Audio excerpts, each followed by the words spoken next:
Why should you join the Livingston County Republican Party? Why, you ask? Yeah, why?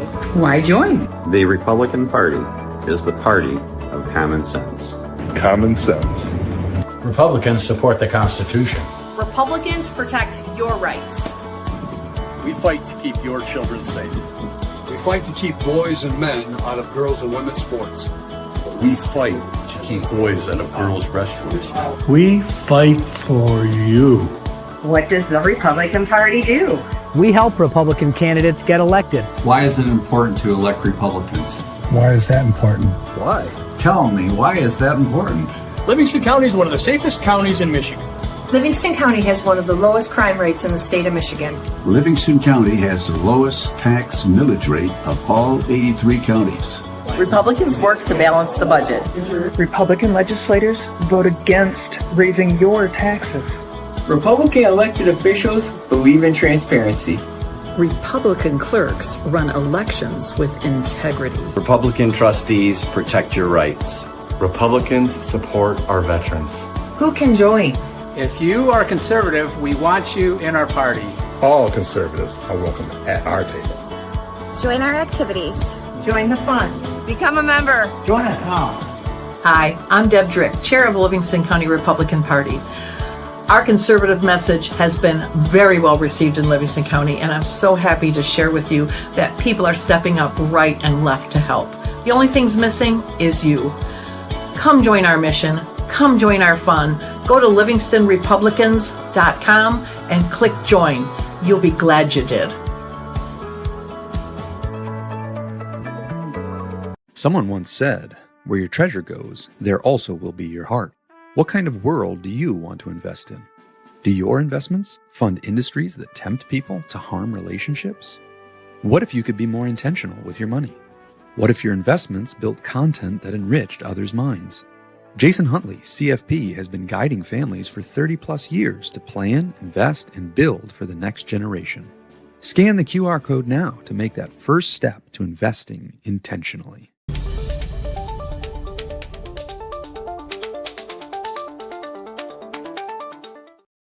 Hi, and welcome to the December 16th version of The Right Side. And tonight we have our special guest, Genevieve Peters-Scott, who is running for U.S. Senate. Welcome, Genevieve, to very, very red Livingston County. I love that. Well, thank you so much for having me, Deb. Well, good. Glad to have you. So we are counting down the end of the year, the last of our podcast, and I just moved our way out of there. Here we go. Okay, now we're back. So we're counting down the last few of the year, and I'm pay attention whether I'm not having one next week or not. I don't know because it's so Christmas. We might not. But on December 30th, the long-awaited visit of 48th District candidate Brian Ignatowski is coming. Mm-hmm. So we'll talk a little bit more about what we're going to do with Brian later on tonight, and then we're going to have him. So let's get right into the meet and greet with Genevieve. So. Genevieve, tell us about yourself personally. Like, where'd you grow up and, et cetera? Thank you. So, born and raised in Detroit, on the east side of Detroit, right near, Nottingham was the street that I was on, between Corville and Haverhill. It is now very different than what it was, but I always say that I lived the American dream. And my parents owned their home. We walked to school 4 blocks away. And, my parents said, go outside and play until the streetlights came on. I mean, that's the Detroit. I remember. Yeah, that's the Detroit we lived in. Mm-hmm. And shagging when it was really winter, if you remember, when the snow would come out, the kids would go behind the bumpers. Yep. I mean, that was just, that was normal. It was. It was totally normal, just all sorts of crazy and a lot of fun. I mean, there were just tons of kids all around the neighborhood. Everyone was playing outside. Everyone was, really looking out for each other. It was truly the American dream. And not only did my parents own their home, but they owned it outright. And my dad, he worked in Warren. He built Chevys at the Warren plant. And my mom. Yeah, my mom, she worked at the diner, serving coffee. So, awesome. So where'd you go to school then? I went to school first at Wayne Elementary, and then I went in the middle of 7th grade. This is kind of where it gets a little personal for me. In the middle of 7th grade, me and all of my classmates were plucked out of our very comfortable school, and we were bused. Oh, I remember those years. So what year did you graduate high school? I graduated in 1981. Okay, so I figured you were so you were somewhere near my age there. You're a little younger than I am, but I remember those days. Do you remember the no busing signs in the window? The picture of the bus with a circle and the slash everybody had? Yes. I grew up in Westland, which is just outside of Detroit. That's how I ended up in Howell. My parents just said no, we're not allowing. Nobody had a problem with the inner city kids coming to our schools, but they didn't want us going to the inner city. So you ended up having to go to Detroit, eh? Yeah. So it literally felt like it was ours. We had to go. I remember always standing on the corner in the bitter cold, waiting for the bus, and sometimes the bus would just never show. And many times it would never show. And then going, to the school, which felt like forever when you're, 11 years old. Sure. And showing up to a school where no one wanted us there. No one, they were not happy. They didn't want us to be in their school. And now, mind you, these were all kids that I grew up with. And within literally the blink of an eye, my neighborhood was destroyed. Most of the people that could moved out. There were for sale signs everywhere. They left our neighborhood, and my best friends, they all left, and me and my family, we had to stay because we couldn't afford to move. And so what happened was I had a 1.5 year experience that was pretty traumatic. And I say that it's because of bad government policy. And I think, Deb, that's kind of what started my trajectory on truly wanting to make a difference and standing up for my rights and standing up for, just for what actually should be happening and not allowing government to literally take over, which is what they did in our neighborhood. I remember that was like I said, I remember that's how I ended up in Howell, just from that issue right there. As I said, most of our neighbors, and for those of you too young to remember this, in the Detroit inner city kids were struggling because they just, things were going bad down there. So somebody came up with a great idea, and I still don't know. I mean, to this day, I was a kid too, so I don't know. But I don't know who came up with this idea. But they decided to take the suburb kids and take some of the suburb kids and bus them into the Detroit schools and take a bunch of the Detroit kids and take them out and put them in the suburb schools. They were looking to, help integration and help better education for some of the Detroit schools. And as I said, I don't remember anybody having problems with the kids from Detroit coming to our schools. But, my dad paid taxes for me to be in Westland schools, which were good schools, and he did not want me downtown Detroit where there was, violence and everything else. So, or, in the Detroit. So, we ended up moving to Howell. I remember those, but every window, and you could tell who had kids in the neighborhoods because they all had the bus with the silhouette of a bus and a circle and a line through it. And it was a big protest. And I don't know how it was resolved because suddenly I'm parked in the middle of 10 acres in Howell Township. So it was an interesting thing for me, but I never knew anybody that actually got bused. So that's an interesting situation. And so how long did you went from 7th grade? You graduated then from so a 1.5 years. Oh, a 1.5 years. Went okay. half through 7th, which is where we got plucked, and then the whole year of 8th grade. And then did it reverse? Yeah, it did reverse, but at that point, then I was going into high school. So at that point, now what had happened was my sisters were going to Denby, which again is in Detroit, and they were busing kids into Denby from other schools. And again, that created a tremendous amount of tension and a tremendous amount of, let's just say, they weren't getting the education that they deserved. And so it caused my sisters to not want to go to school anymore. And that really devastated our family. Oh, that. And then eventually my parents decided to put me and my younger sister into private school. So we ended up, but still in Detroit, 4 blocks the other way. Dominican High School is where I went. All right. Okay. And so, go ahead. Yeah. And then college, I went to Western. Go Broncos. Hey, what'd you major in there? So I started out in business, then I went into sociology, and then criminal justice, and then political science was my Okay. minor. All right. So then from school, where did you go professionally from there? So from there, I moved to California and went 2 years to Cal State Long Beach. Okay. And then I started my teaching career there. And Okay. And while I was there, I developed a school-wide K through 12 program. So I left the classroom because after that I had gotten an award and I got a lot of attention for this program because it was truly transforming cultures. Mhm. It was transforming cultures. You can actually look it up. It's still on YouTube. You can see the principals, the teachers, and the students talk about the transformation of what happened.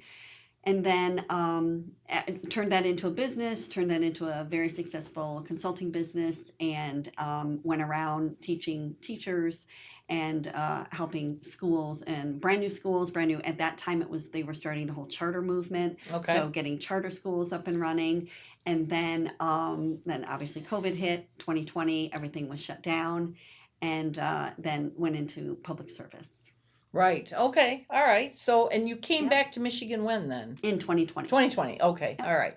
So let's see, Randy Guppy. Hello, Randy. On top of those problems, look how much wasted taxpayers' money is spent busing kids away from the school they live in walking distance from. Yes, we walked to our schools. We were allowed to take a bus in kindergarten, and then after that, we that was it. We hoofed it from that point on. Yeah. Yes, you're right, Joni. That is an interesting journey, and those who lived in the suburbs, we understand what that was like. But boy, that was I wonder how that ever ended. I mean, I wonder how long did that busing program? I forgot that existed. Yeah. How long did that go on, and whose idea was that? I mean, who was the right? Was it something that happened in the governor's office? I mean, schools had to have agreed to it unless it came down from the legislature, which I never did find out how that worked. Right. So all I know is that Coleman Young was the mayor during that time. Yeah. And I know that a court order is the one that actually finally stopped it. Okay. And so they were able to, completely stop it, reverse it. And yeah, I'm gonna have to look into that. I'm gonna have to done. look into that. I'd like to know whose bright idea that was. So yeah. Okay, so you taught and then came back. What brought you back here in 2020 then? Right, 2020. So I was asked to help out Macomb County GOP and help to elect President Trump. Okay. And so from California, somebody picked up the phone and said, "Come on back here and help us." Well, okay. So in saying that, I have been fighting this good fight for over 40 years, and it started at Western Michigan, actually. Okay. I say my claim to fame was that one of my professors wanted to be on the city council. And I said, "Oh, I love this professor. I have no idea what his beliefs are, his ideas. I have nothing, but I want to help him, whatever I can do." And so I started knocking on doors. Me and my girlfriends did, and we worked so hard that not only did he get elected to city council, he literally just retired last year. Oh wow! Okay. Oh wow! That's a long career. It's my claim to fame. There's your claim to fame. Yeah. Yeah. So you got involved politically, and then somebody reached out to you from Macomb County and said, "Come on back here to Michigan and help us win," eh? Yeah. So during that time, during those whole, all of my over the years, and it's national. I mean, I went to many different states, but I, as far as my activism and my advocacy. And that was, first and foremost, was the sanctuary law. So, when I found out that the sanctuary law was happening and it was protecting criminals against American citizens, and it was allowing our law enforcement to totally disregard federal law, then I got into action and I created a program, actually a group, it's still online on Facebook, Family America Project. And we were in 11 states and we started taking on these issues. So I built the largest coalition against sanctuary law. We went to 45 different town halls. We had 38 of those town halls, the elected officials wrote resolutions against sanctuary law so that their constitutional sheriffs could actually step in and not regard, not follow the law, basically. It was a huge thing. In fact, President Trump actually took notice. We got a tweet and said, you know, something is happening in California and they're waking up, and we were wide awake. Wow. Yeah. Wow. Mhm. All right. So okay. So that was just one thing. And then then obviously COVID happened, the illegal mandates. Yep. And so I was the first one to publicly defy the mask mandate. That was a Trader Joe video. Maybe some of you have seen it and Okay. don't realize it, but that was me saying this is unconstitutional. This is a mandate that is not a law, and you're not going to take my rights away. And I refused. They called the police. I live streamed the whole thing, and it went 15 million. It went viral. Wow. So I became nationally known, you know, for America First Okay. you know, advocate. So when you came back, what, I mean, did you take an office in the party? Were you in the executive committee, or did you just help the party from the side? So it was during COVID. Right. So everything was shut down, Sure. and I was brought in to Macomb GOP. And at that point, there was quite a rift between the Yep, state I party remember. and Macomb, and you know, they weren't talking to each other. You know, both sides, great people, you know, working hard, but it was a house divided. And I knew that there's no way that we could win if we were divided. So I worked really hard to build a team of volunteers and grassroots activists to come together, and we had a plan, a very strategic plan during that time. And as a result, we started working with the state party, and we started working together, door knocking and making phone calls and having, you know, all sorts of get out the vote, you know, activities. And one of the biggest things that I think really helped was that I was determined to go into the blue areas. And that's what we did. We went into Roseville, we went into Warren, we went into all of the areas of Macomb that were strictly blue. Because I knew from my many years of experience in, you know, this world, that if 2020 is going to bring out the red vote, we can then start chipping away at those folks that are either independent or they really just don't care. But if they get someone that comes to their door and they say, hey, we really need you, you know, this is this is who we are, and these are, you know. And I remember, and Macomb will definitely remember this, we had just phenomenal volunteers and phenomenal people that worked, you know, during this time, and we literally had assembly lines. And I remember, you know, speaking of Tony Forlini, he would come in, and he was running at the time, and he would come in and just be like, oh my gosh, you know, like, who is this? And we were just boom, boom, boom, boom, boom, boom, boom. I mean, you literally couldn't touch Macomb GOP. Okay. You couldn't touch us. I mean, we were literally 24/7. And again, we could, because it was COVID, so you know, no one was out there. But yeah, it was a pretty amazing time, pretty magical, amazing people. Okay. All right. So, so have you ever run for office before? I have never run for office. Okay. So you decided to jump right in first time into the big place.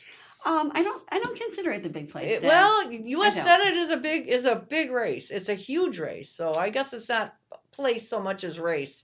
It is a huge race. It's statewide, and it's, you know, it's very, very big. So you know, there's nothing wrong. I mean, you know, anybody can run anywhere they want. It just, it's a very unique situation to have somebody that's never run before go for U.S. Senate. So let's, I mean, that's the question on everybody's mind. So let's just address that one. What made you want to run for Senate or U.S. Senate? So first of all, I don't consider it a big race. I think the founding fathers were very specific in the fact that the 3 qualifications for a U.S. Senate is, first, you have to be at least 30 years old. You have to have lived in the country 9 years, and you have to live in the state that they're running for that office. So I think it was very specific because they wanted everyday people. They didn't want it to be a big office. They didn't want it to be elitism.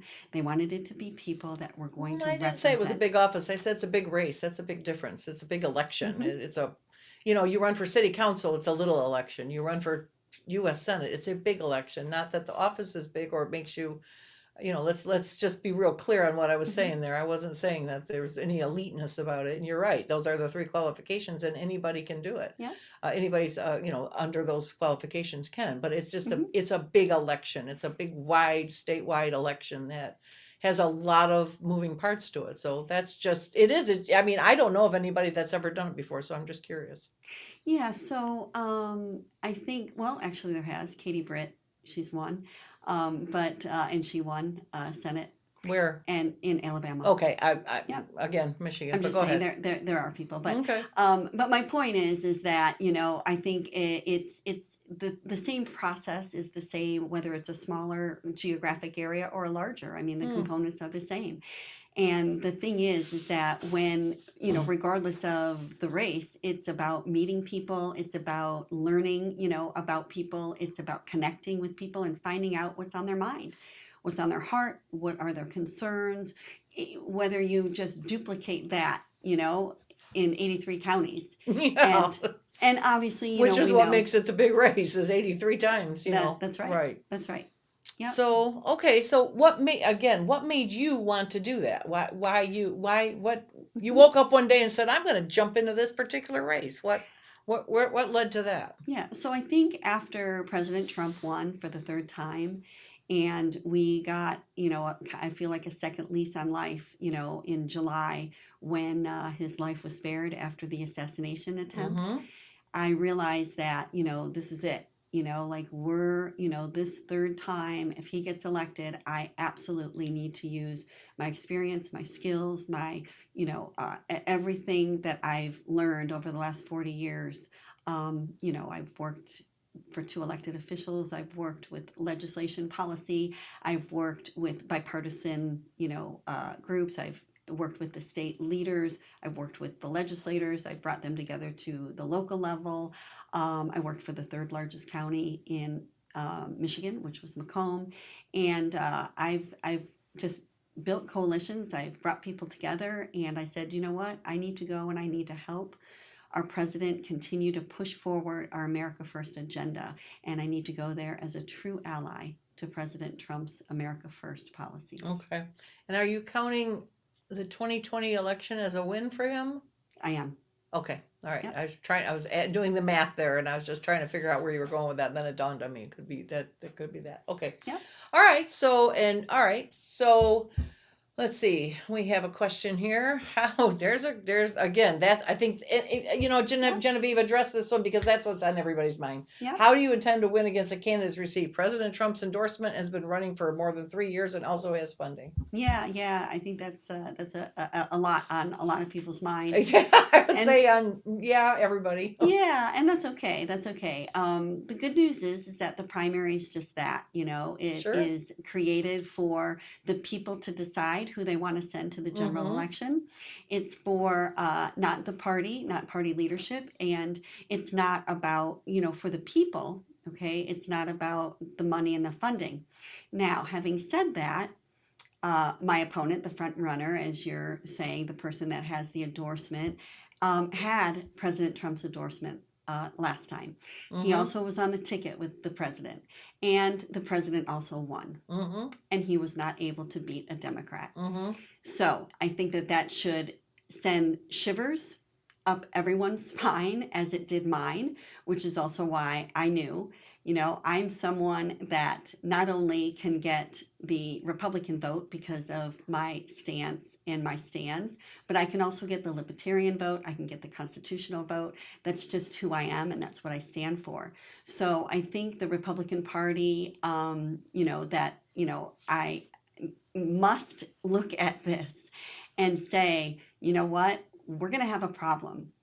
We're going to have a big problem because it's already been shown. He's already proven this person that has the funding and has that. There's people say this person with the endorsement is lost by only 19,000. Well, the truth is that President Trump got 123,000 more votes than he did.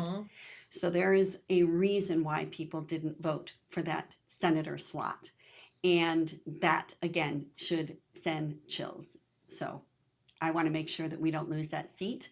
It's been controlled by people that do not share our values for 32 years. Agreed. And I'm not going to take that risk. So I am out there every single day. I am traveling the entire state. I'm meeting amazing people. We are building coalitions. We are building foundations of, just volunteers, grassroots. I'm talking to the young people, and it's been amazing, to be honest. It's been amazing. And we have a lot of support. Okay, we have another question here. Hi, Brett. 2 questions. To Deb point, this is a statewide election. That means you're going to need a lot of fundraising and campaign dollars. Do you have a network that you can tap into, not only to work your ground game, but also handle your finances? Also, because it's a statewide election and the Democrats will also have lots of money, what kind of mud are they going to find out about you? That's a good question when the campaigns go negative. So let's start off with the, right. do you have, can you raise money? Do you have a fundraising? I mean, where are you on your fundraising is what he's asking. Well, we're in the beginning stages of the fundraising, but it's a little bit strategic. And we have an amazing team, and our team is definitely ready and prepared. So I have an advantage, I think, again, because I am nationally known. I've worked in many different states, and there are a lot of different options that I have. So we are not concerned about the fundraising. Okay. And not to mention, dollars don't win elections, votes do. And the average person, which is those middle independents that we have such a large amount in our state, are not like you and I. They're not concentrated on politics. They don't care. They just want to make sure that someone is in there that they can trust, and that they, will do what they say they're going to do, and they're not going to continue the status quo. So there's just a lot more to it than what we as kind of political people, put out. But obviously money's a portion, and well, and you can have the best message in the world, but if you don't have money to get it out, it doesn't matter. All those people that you're talking about aren't going to hear it. So I can understand the campaign games. I've been involved in enough elections myself and I hear the same thing from some of our, gubernatorial candidates. Well, does it cost anything to vote? No, you're right. It doesn't cost anything to vote, but they're not going to know you exist unless you can get them mailing, or you can get a commercial, or you can get billboards, or you can get whatever other stuff you have. So you're saying you have good fundraising. Now, is there? Well, I'm saying that we are going to kick that in. Okay. We have some strategy about that. Okay. But I also want to say that, in the elections, I've worked several campaigns, and the elections that, some in the past did not have the social media component. So you have, a huge, factor in there that grassroots candidates can actually take advantage of. Sure. And I certainly have done that. Okay, good. All right. Also, Democrats, he wanted to know, is there something that they could throw out about you that can go negative? Is there something in your background that you need to get in front of, or you need to bring out? Yeah, no. Okay. I think that anything and everything that I've ever done, any of my advocacy, my activism has always been to protect the American people, and to protect the voice, and to protect our constitutional rights. And I'm proud of anything and everything I've ever done. Okay. All right. So, Joni, thanks you for your explanation there.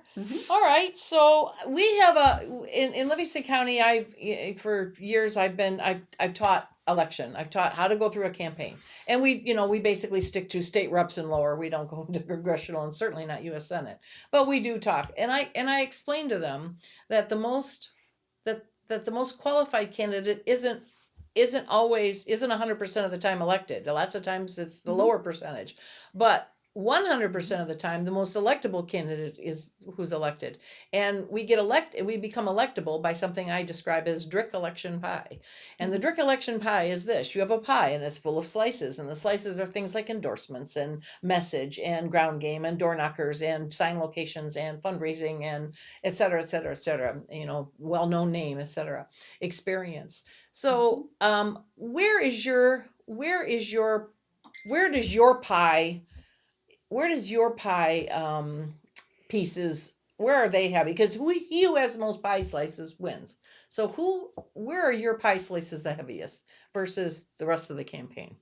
Well, I think that my pie slices are the heaviest with my experience. Like I said, I've been around this. I've worked for a state party before. I've worked for campaigns. I've worked building coalitions. I've worked, taking on the rich and powerful. I've pretty much done it all, and I think that that's a huge strength. I also have a strength in, again, relationship building, and I think that in any position, it's really important to be able to build relationships and be able to work with people. I'm not necessarily someone that goes by an R or a D or a right or a left or red or blue, because I think as soon as we do that, we get resistance. And I think that there's so much conflict and so much resistance right now, in the world, and it's been that way for too many years. And I think that people are tired of that. I think they just want to solve problems. I think they just want to get to the bottom. They don't want to put Band-Aids on things anymore. They want to actually make sure that things are moving forward and they're actually affecting, mom and dads and families and bread and butter issues. And they want to do, they just want stuff done. They're kind of tired. And I've met with a lot of young people, and I'll tell you, they're sharp. And these are people like 20 years old that are talking about issues and saying, like, I'm so tired of the fighting, and I don't care about your fighting. I don't care about your issues. And it's actually pretty surprising to me, because I guess I just didn't think that they were paying attention, but they are. They're definitely paying attention, and they know the issues. And I think that that's kind of attributed to social media as well, because they're getting it in such a different format. So they have a lot of those ideas. So I think as far as piece of the pie, I think that there's a Pieces, tremendous pieces. yeah. Who has the most pie Yeah, pieces? They're yeah, going to win. I So think- where do you have all the pie pieces? I guess. So that was it. My experience, I think my relationship building, I think my ability to build coalitions, I think the fact that I love people, and it comes across. There's an authenticity about me that comes naturally because I just really love people. I want to understand them. I want to find out what their thoughts are. I want to find out, why we're, thinking differently, and, hopefully influence them in a positive way. Okay, so one question I have for you then is that just something you said. Let me expand on a little bit. When you say you do not identify as an R or a D or a red or a blue, are you running as a Republican, or are you going to run as an independent? No, what I mean by that is when someone asks me, what are you running as?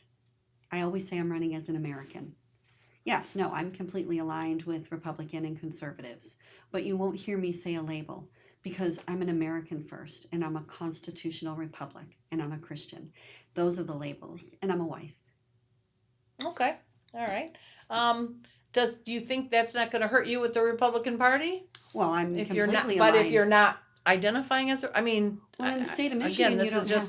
You got a whole unique thing here. I'm just going to pick at for a little bit. That's okay. It's a whole bunch of new stuff for me. Yeah. All right. Okay. So go ahead. Pick away. Yeah. Deb. No, I don't mean pick as in mean. I just question.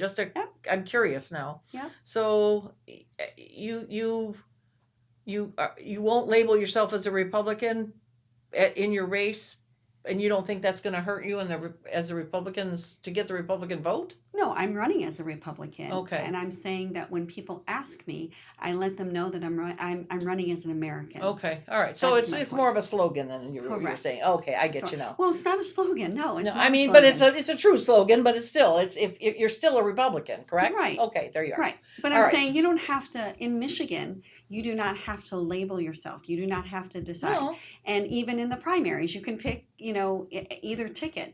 The point is that if we start looking at each other as fellow Americans instead of putting the label out there, it's going to allow us to have way more conversations and solve way more problems. And I think That's here's my point. where you and I are going to have a disconnect on this one. Mm-hmm. This is a Republican Party. I'm the chair of a Republican Party. It is not my job my role is to focus on not meeting Democrats in the middle, but to win elections against them. So that's why I see it. I'm going to see it differently. But then again, I'm not a candidate. So as a candidate, you'd have a different strategy.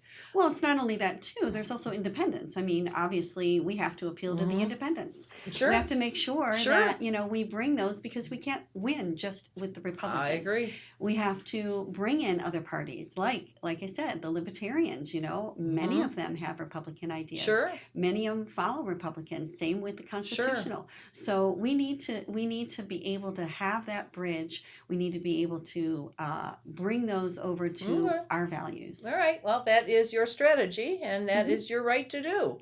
So we have a question here. What is your stand on right to life and 2A? So my right to life, I believe that all life has the right to live, and that means the child in the womb and outside of the womb. And my 2A stance, I am a member of the NRA, and I believe that there should be no laws against our constitutional right. I am a constitutional American, and I believe in our constitutional republic. Okay. And Chris, in his normal, see, if Chris was sitting here saying this, I would have to move that microphone way over there just like I did, because that's how Chris talks when he gets excited. All right, Chris agrees with me. All right, good. Chris, I'm picking on you. I had a good time when you were on the show. All right, so, okay, well, that's just, like I said, very unique views, and that's okay. There's nothing wrong with that, just unique. So tell me about your kind of your goals as you, well, can you, I don't know. I mean, I don't want you giving up secret strategies, but tell me what your campaign strategy as far as the public portion of that goes. Yeah, so campaign strategy is obviously meet as many people as possible, because when they meet me, they like to, what I have to say. They like my stands. They like my experience. They like where I've been. They like what I've done and what I've been able to produce. So that's a big thing, is just getting around the state. And I also want to get around to other counties. Unfortunately, in Michigan, we have certain populated areas that kind of control the elections. And I think that the UP gets forgotten a lot, and, even like the upper, like Emmett County and things of that nature. So even though I know that, quote unquote, the votes are, Macomb, Oakland, Kent, Detroit, Wayne, I also want to go and make sure that I'm visiting the areas that have felt forgotten, because as the next United States Senator of Michigan, I want to make sure that people know that I'm going to represent all of the state, not just the populated areas. Okay. Curtis Clark chimes in that he agrees with you that,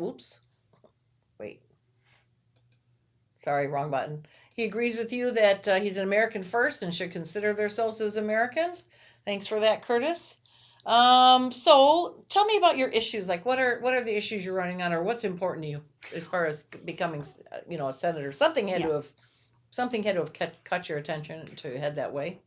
Well, again, America First policies. I mean, I think for decades. Pretend we don't know what those are. Okay, so for decades, America has been put last, and we saw it. Like I said, it's very personal for me because of what happened with my family and with my father, working on the factory floor, and then the jobs just disappearing, and my, once wonderful city just completely turned, and was like a ghost town. So our jobs were not protected. Our manufacturing, we stopped building things, we stopped, we became a completely consumer country. Okay. And that's dangerous on many levels, and obviously we've seen the results of it. So one of the biggest things is, obviously, as I fought, for even at the border, is making sure that our borders were secure. Now, obviously, we got lucky because the Big Beautiful Bill actually codified 28 of the laws, that the executive orders that President Trump passed. And there's so much more that needs to be done. He's got now well into 250 executive orders that need to be codified. And the American people and the people of Michigan, they need to be able to see what those bills are. I mean, we have so much, we've made public service and representation government so complex that people just tune out. And that's a problem. That's a problem for, many people, because obviously how can you be a representative government if people just are tuned out and they don't want anything to do with it? So those are the kind of things that I want to make sure that we start making it a little bit more streamlined, not packaging into, big packages of bills and that no one knows, just like the old, Pelosi, we'll pass it first, with Obamacare, and then I'll read the 1,200-page, bill. I mean, this is, just insanity. And so these are the kind of things that I want to tackle. There's so many executive orders that need to be made into law. And truthfully, after the big, beautiful bill, I feel like, Congress is asleep, and that just has to stop. And that comes, again, with building relationships, building coalitions, and getting people to work actually for the American people. Okay. All right, Rob and Anna Marie Pellizzari, what's your background? What in your background has prepared you for a Senate race, and how are you prepared to be a senator? You a little bit answered that, but yeah, I did. So again, my start, I actually say this, and I say it tongue in cheek, but I think that it's pretty poignant, is starting my career in education as a middle school teacher. I dealt with a lot of nonsense.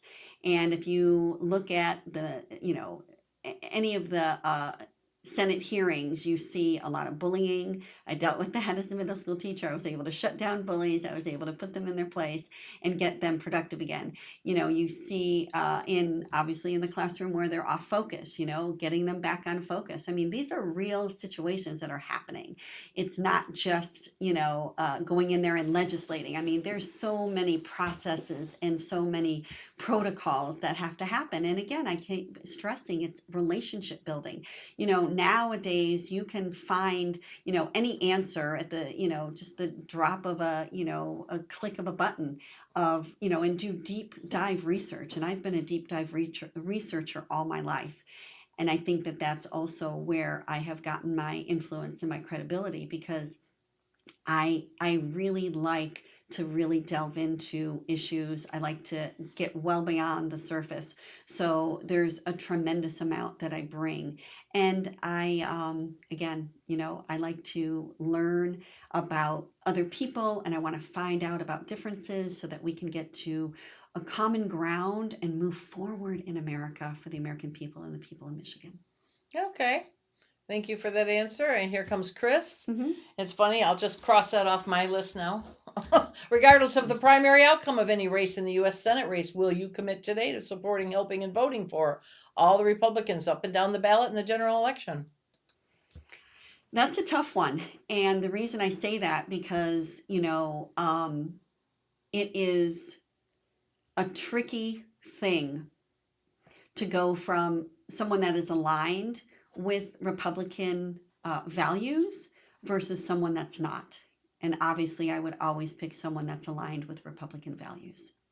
So let's be less tricky with that question then. Okay. My question, very similar to that, was going to be, I just wrote it down, was going to be, if it comes down to a Democrat and one of those Republican candidates, will you support that Republican candidate if it is not you?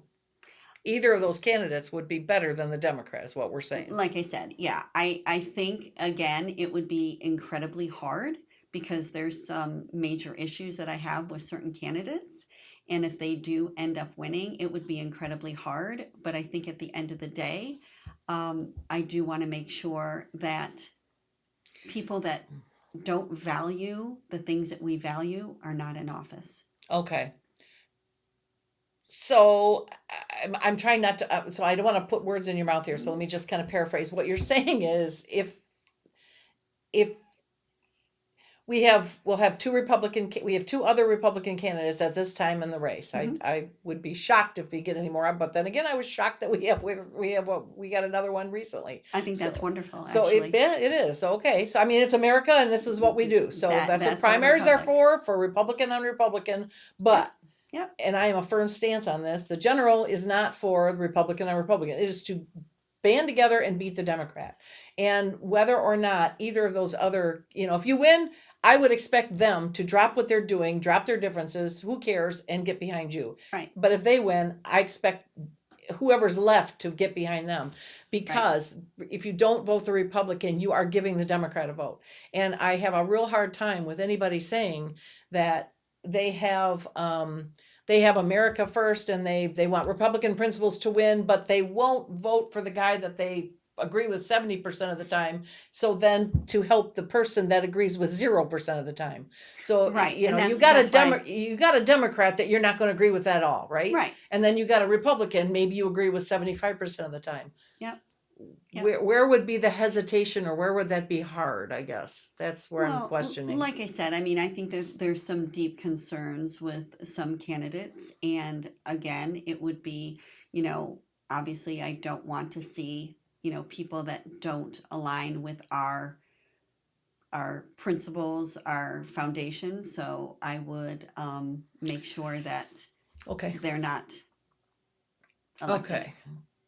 Okay, so we have Chris's thoughts here. His interest is conservative constitutionals. Our interests are always better served under Republican majorities than under the tyranny of the Democrat.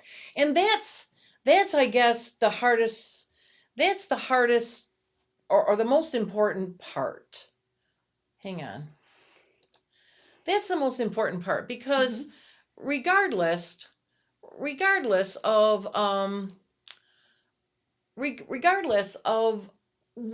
whether or not your Senate Republican agrees with you 70% of the time, 40% of the time, or 90% of the time, the first vote that Senate Republican does is votes for a Senate Majority Leader. Because if you don't have the majority, you don't get the majority leader, and it's the majority leader that controls everything, right? Correct. So if even if you have concerns, even if you're Republican and your other Republican candidate, you don't align with 100%, or you only align with half of it. Let's just be generous and say half. If that person, let's say, supports pro-choice and pro-gun, and they get elected, let's just say either one of those candidates support that, they get elected, all right? They are going to first vote for that Senate Majority Leader, who then controls everything. It doesn't matter at that point if you're senator. And because none of that stuff will ever come up, because the Senate Majority Leader will set the agenda. Right. So. And I think I answered that, Deb. Okay. I said our questions here say not, but all right. Well, then I'll make it crystal clear. Okay. I said that it would be incredibly hard for me, because there's some major issues that I have with some candidates, but I would not allow so you'll hold your nose and do it, is what you're saying. All right, that's all I needed to know. All right, good. Chris, you're good on this? All right. So good. All right. Democrats are going to run a health care as a human right campaign. We saw this in the government shutdown. Yes, we did, Brett. And we hear about it now with the Republicans advancing proposals to address the ACA extensions. What's your position as a senator on the U.S. health care discussion? Well, obviously, we have to completely take Obamacare out of the equation. I mean, that absolutely has to happen. That's one of the reasons. I mean, when government gets involved in healthcare, again, going back to the constitutional republic, anything that's not in the Constitution shouldn't be on the backs of the American worker. And that's what's happening, is they're taking the money out of the families, out of the American workers' paychecks and pocketbooks, and they're paying for things that should never be paid for. Obamacare being one of them. And then what happens, and what is happening, and what has happened, is that hospitals and, you know, all of the medical, you know, expenses then have a blank check from the government. So the skyrocketing prices, there's been no competition. There's, you know, it's just this game of monopoly, and between, you know, these big, you know, private equity firms that are buying up all of these hospitals and pharmacies and, you know, paying for these doctors. It's a complete disgrace on what's happening into our healthcare. So what needs to happen is competition. So we absolutely need to have transparent pricing. That is, again, something that President Trump has done in an executive order, and we need to prioritize these things. transparent pricing. This means we need to be able to see exactly what every hospital, every doctor, every surgeon, every pharmacy is actually paying for whatever it is, the service that they're giving. You know, in America, we're not actually utilizing more healthcare services than other countries, but we're paying more for them. And we're paying more for them because we've got Obamacare and we've got the federal government having a blank check on these, charging enormous prices. And then we also have the monopoly. We've got to these, so a lot of times what these hospitals are doing and these mergers, they're saying we're going to merge so that we can actually save money for the consumer and for the patient, and the exact opposite's happening. So what I want to make sure that we do is that we pass bills that, again, we can pass, we can codify President Trump's executive orders on, you know, transparent pricing, transparent pharmaceuticals, make sure that we bring our pharmaceuticals back to the states as well, and also make sure that all the pricing is transparent, because once they're exposed, because they also play games with the whole billing thing as well. So, you know, they'll bill you, the name is different. Oh, you know what, that's not getting the money that we need, so we're going to recode it into a different thing. And we've got to simplify that. We've got to make it major codes. This is how much, you know, you're charging, you're going to let us know, and then competition starts, and people can actually, they can pick their healthcare according to pricing, not according to this monopoly, total squeeze the American worker and the American businesses. It has to stop, and Yes. President Trump gets it. Oh, yes, he does. And you're right. That's a bad policy. It was a bad situation. It should have never been allowed in, and to get to that point, and here it is. Yeah. Okay, so is there anything else you need to tell us about you, or what your thoughts are, or what you're going to do? Like, what's your like first three things you're going to do? Yeah, okay. So the first thing, three things I'm going to do is I'm going to get to know actually each and every one of my fellow senators, and that includes people on the other side of the aisle, because, you know, there's a lot of, I want to say, political theater that you see in these rooms. I know that this is probably not well known, and I know Marjorie Taylor Greene is definitely a hot button now. You might love her, you might not, but she was actually my national communications director for Family America Project. So I always say that I gave her her start. So, which I did. And we traveled the nation together, and she spoke on the deep state, and I spoke on the sanctuary law, and just exposing all of that.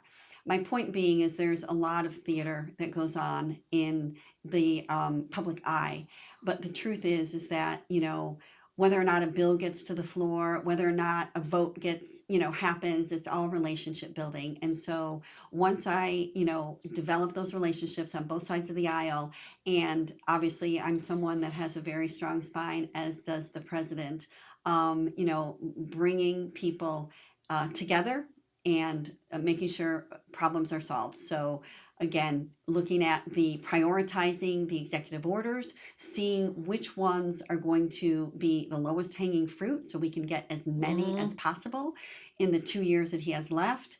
That's another thing that really fuels me, is making sure that while he is there, while the most amazing president, and again, some people might not agree with every single thing, but I'm telling you, every day I wake up and I say, I voted for that. I voted for that. So there's so much, you know, he gets a wide berth, you know, even again, to your point, Deb, if it's 70% of what we want and 30% not, It sure beats Kamala. Yep, it's moving the ball forward. Yes. And Joni says she totally agrees with you on the Obamacare affordability. We are getting several questions here regarding the finances. So can you touch on that a little bit? There seems to be some question or some concerns about your you know, one of your opponents being just way ahead in the millions, and are you going to be able to compete with that? Right. Well, again, I think that, you know, President Trump proved that, you know, with Kamala Harris and her billions. You know, he had just a portion of what she had. So money, again, doesn't win. Obviously, you need money, and we will have it, and we will be able to raise money, but it doesn't win elections. And you can be far outspent, just like Kamala Harris far outspent Trump, and she still lost. Okay. All right. Okay. So, let's see. Okay. So when is your deadline for, you haven't got your signatures in, correct? Correct. So Nope. when are your signatures, like when's your deadline or when's your goal or whatever you want to say? April is our deadline. You got a target? Are you on target to get them? We need signatures. So Okay. definitely those of you that are listening, all 14 of you, please. No, that's just one site. Okay, got it. Trust me, we're better than that. Oh, okay, wonderful. That's all great. few hundred Even of better. you watching. Okay, all few hundred of you, all millions of you. Yeah, I mean, no, not that many, but yeah, we're doing better than 14. At some point, look, you made 3 of them mad. Okay, all right, that's okay. No, well, at some that's point, just we one, hope to get one thousands of many and sites. thousands. Look at all those sites up there. So, Awesome, yeah. Wonderful. Well, we hope that this goes viral. So anyway, please, I would love to come and talk to your people. I'd love to come and meet you. I would love to come to your area, and we will pass out petitions, because that's what grassroots does. You know, we go out and we meet the people, and that's actually been a lot of fun. You know, because getting signatures, the whole point of that, why they legislated that 15 to 30,000, is so that you're getting actual support. You're talking to the people. You're finding out that they want you to actually be on the ballot. So people that pay for the signatures, I think that's great. And, you know, if you have to do it, but you're basically missing the most important part, and that's meeting the people. Yep. Yes, that is true. Let's see. So, yeah, I had a thought, and then I looked at that question, and it went out the window, and that's just my age. It happens all the time. Your signatures, oh, I was just going to say, you know, you're right that campaigning is not supposed to be easy. To be a legislator, whether it's on a state level or on a federal level, is not an easy job. It is time, it is money, it is taxing, it is stressful, and campaigning is hard. And so I think that campaigns, I think they put these benchmarks in just so you know, I mean, just to prove the worthy, I guess, you know, that if you can't make those steps, if you can't get out there and knock on doors, if you can't get out there and, get your signatures, how are you, you know, you are not going to value the position that you've just got yourself into. So you're right. That's it was part of the reason that they made it tough. All right, so we don't have any other questions here. If you have a website you want to direct it, or first of all, you want to say a closing remark, and then we'll put your website up there if you want. Yeah, so I just want to say to the Republican Party that, you know, it is absolutely, obviously essential that we win the 2026 midterms. And I think it's really important to keep your keep your heart open to other candidates that might not be, you know, the lock and, you know, what might appear to be lock solid, because they just might not be.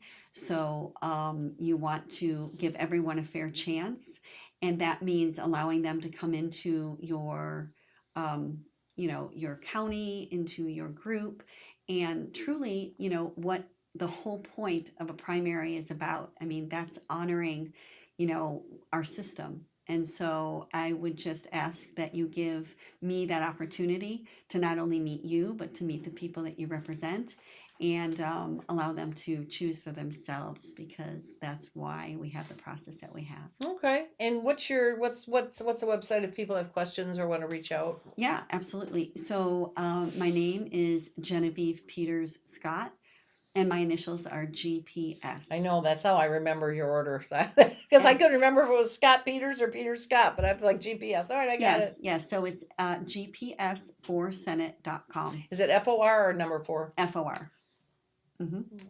FOR Senate. Yep.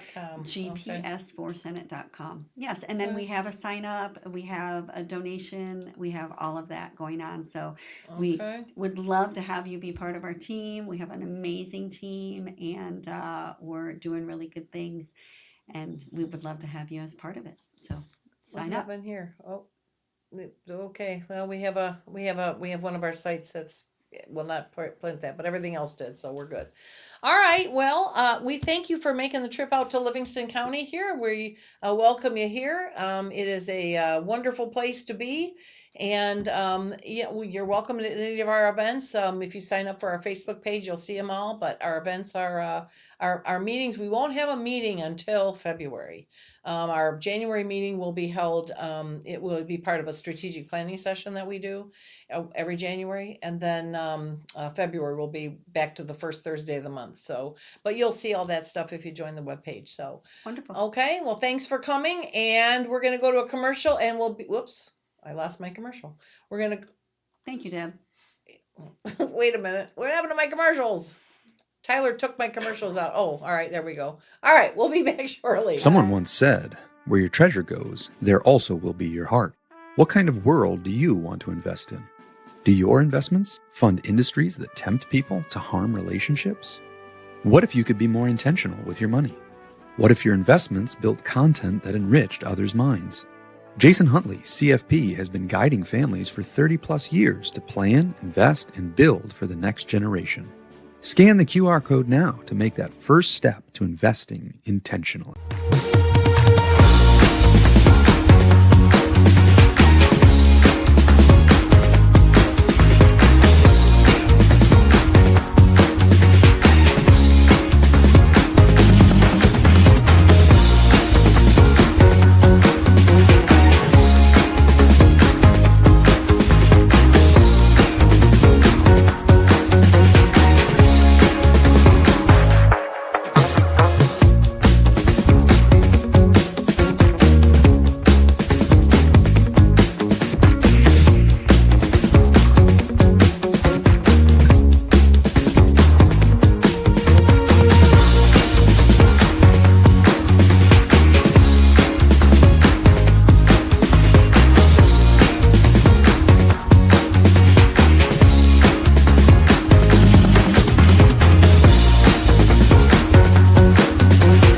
Why should you join the Livingston County Republican Party?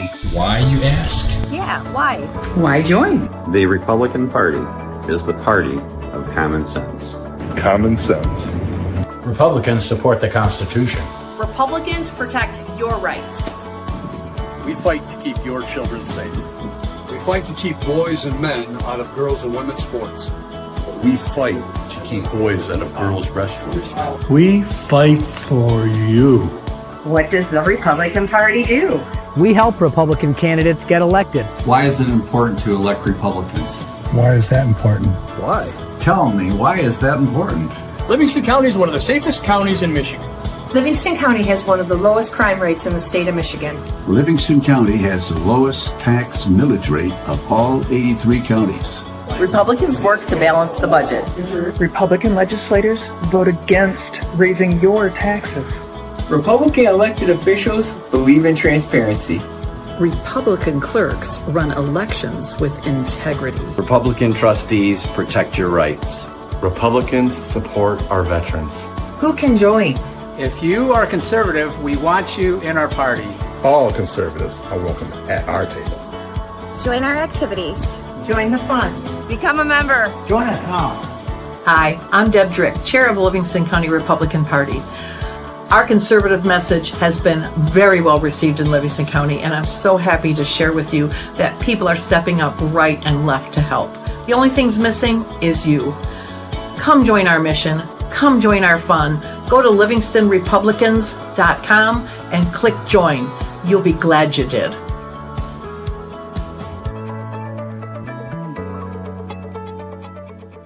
Welcome to the right side. And with me now is the brand new 7th District Chair, District 3, Livingston County Commissioner, Frank Sample. So welcome, Frank. You're very active in the American Legion. Correct. You're very active in the VFW. This ideology is very damaging to the students who are told if you get this surgery and make this do the social transition, the medical transition, then you'll be happy and all your problems will be Yes, solved. Learned so much. I'll bet. That's some institutional knowledge right there. And we have, as a special guest, as I said earlier, we have Kevin Ranke with us. Welcome, Kevin. Thanks for joining us tonight. Thank you for having me. Go Bode. Right, Kelly. There are those no everywhere. shortage of them. We love meeting new people. Right, yes. It's in good shape, so that's good news. That safeness is not afforded to every citizen. They are special. There's a difference between men and women. There's a biological difference, and it's time for us to stand up for our girls. He went through, and he came back with a report said there's no way Detroit can meet its obligations on the tax base. Yes. So is this DEI focused just on the high school, or are they talking about all district, the whole entire district? Maybe that's kind of normal. It's really not. There tends to be little fiefdoms with different police agencies and police versus fire and fire versus EMS and blah blah blah. That's not the case here. So Livingston County is very fortunate. Hey, not too long ago, in many of our lifetimes, Detroit was the third largest city in America. Oh, yeah. 3.2 million citizens. It's been a great experience. I mean, I have no regrets about moving here. There's an old saying that the road will get you elected, the jail will get you unelected. So, I'll give you an idea. You have to have a reason to change for change to be enacted.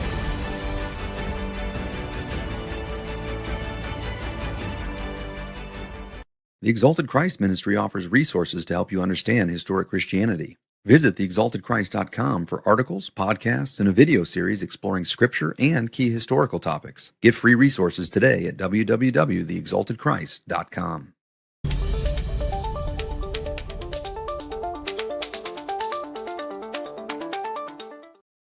And we're back. Or no, not we're back. I'm back. I'm back. And that was an interesting interview. So we have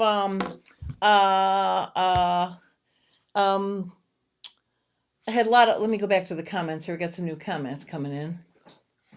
Okay, so I love the LCRP commercial. I do too, Rob. I get a tingle every time I see it. So just so you know, we're doing another one. I came up with another one, and it's going to be about, your membership, and it's going to be about signing up for the membership, and it's not so much join, but what we do with the money and that sort of thing, what our needs are. So it's another one of my Debbie Drick kind of creative commercials. So anyway, you'll get a kick out of it. So this time, buddy, I'm going to hunt you down to make sure you're in it, because we had to, we accepted your situation last time, but I'm not accepting it this time. Hello from Jackson County. Hi, Russ. How are you? Good to see you. Excuse me, had a great time with on Russ's podcast last week, so that was fun for anybody who got to watch that. So let's see what's new going on here. I had a good meeting with Brian Ignatowski, who is our state rep candidate for the 48th district that is currently held by a Democrat. The awful, and I say awful, if you picture awful in capital bold letters underlined, that's that kind of awful redistricting that we had this last time gave Livingston County, the south side of the county, a Democrat rep. It's awful. It was the year that Prop 3 was on the ballot, so Democrats swept everything. So anyway, we ended up with a Democrat rep, so we've been trying to beat that person ever since. So Russ and I were talking about this. Russ Jennings here from Jackson County is the chair of the Jackson County GOP, doing a great job over there. Boy, they have a beautiful spot. Oh my gosh, they took me on a tour and I just drooled with envy. So I've just asked Russ to kind of grab Brian and do a little event for him out there too, because one of the townships, Waterloo Township, is in Jackson County. So it's Jackson County, Washtenaw County, and Livingston County for Brian. So Brian and I met yesterday and kind of tried to come up with some plans and some strategies on how to really elevate him and bring him up to the next level. So we've come up with some good stuff. One of which is in January, the Martin Luther King Day. We're going to do, I'll give you times. It'll be something like, 5:30 to 8:30 or something like that, or 5 to 8, something like that. But to be determined time. We're going to do it right here at the Victory Center. We're going to do an ice cream social forum, and that's basically any size donation to Brian will get you ice cream, soda, hot chocolate, and or a root beer or Verner's float. So, put that on your calendar. That's Martin Luther King Day. We're doing it on that Monday night. There's no commission meeting on that night, so that's good news. So, but I'm really energized by Brian's energy. He's really putting himself into this. I'm really happy. Brian was going to run for a trustee position in Hamburg last time, but when we didn't have anybody for the 48th, he stepped up. So we appreciated that. And he came, fairly close considering he was outspent and, he kind of got into it late. Well, this time, he started much earlier, so he's out there getting his message. He's, written down this worked last time, this didn't work last time. So he's got a little bit more of a, a little more experience behind him on what worked and what didn't. So I have high hopes for him. I had high hopes then, and he did amazingly well considering, coming in kind of late like that. But I think he's going to pull it off this time if he works the plan that, he was talking about yesterday, which I have no doubt he will. So when you see him, buzzing around, especially if you're in Washtenaw County, when you see him buzzing around on that Segway as he's doing his doors, wave, say hi like Bill Reiber did, and cheer him on because he could use the enthusiasm. Also, anybody that's looking to help him out, door knocking or donations or whatever, you can always reach out to me and I'll get you hooked up there. But we're going to do that with him. But he's coming on the 30th, so he'll be able to talk about his plans, what he's really standing for, what he's looking to do in the State House. So I think he's got a fairly good chance, and we're gonna really work for him hard. Russ Jennings, while you're sitting there looking, we need to pick a date. You need to come out here and you need to be on our podcast. Let's hear about what Jackson's doing. I think I'd like to get all the surrounding chairs out here. What do you guys do well? What do what can we learn from each other? I was really happy to hear Kelly Sackett became the chair of chairs. She and I have had discussions about different counties working together, trading state secrets and strategies, what works for them, what doesn't work for them, that kind of thing. And we're really good at this, they're really good at that. Let's work with each other to make us both really have a synergistic partnership there. So what else is coming? We have our strategic plan coming. We were gonna do it, and I think it might have even gotten sent out for January 10th, which is the second Saturday, was just when we usually do it.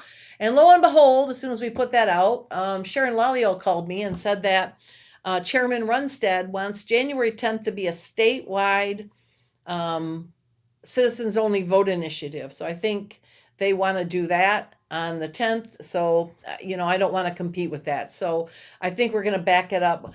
Maybe you guys could tell me, we could make it, I think what's the date of the first Saturday? It's like the 3rd. Yeah, it's the 3rd. So do we want to do it the 3rd or do we want to do it the 17th? So this is what I need to know. The 3rd or the 17th? I mean, I'm okay with the 3rd, but it's, I don't know if people leave for vacation or whatever, and then they don't, after New Year's, then they don't come back till the Sunday the 4th. So I don't, I really want my full EC there. Matter of fact, our first EC meeting will be right before that, like at 8:30 in the morning. So the 17th. All right, the husband chimed in. Whoops, 17th.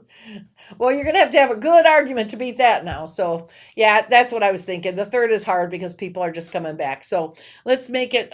We're gonna make it the 17th. Joni says the 17th. Okay, now all right. I got everybody saying. Okay, here we go. What is this now? I'm interested in identifying the top 10 most constitutionally conservative county GOPs. Give them the Patriot Approve endorsement. The constitutionally conservative county GOPs. Curtis, I have no idea what you're talking about there. I mean, wouldn't you consider all GOPs to be conservative? I would think so. I'm not sure how you measure how one GOP is more conservative than the other.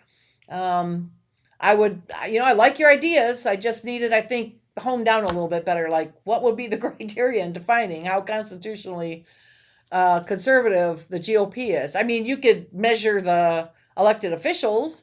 Are they are the commissioners, have they done a constitutional amendment or a resolution?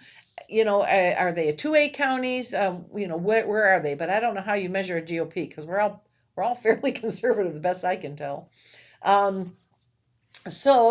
Let's see what else. So we have our strategic planning. So we're going to probably do the 17th. I just have to find a place. I've got a couple places in mind.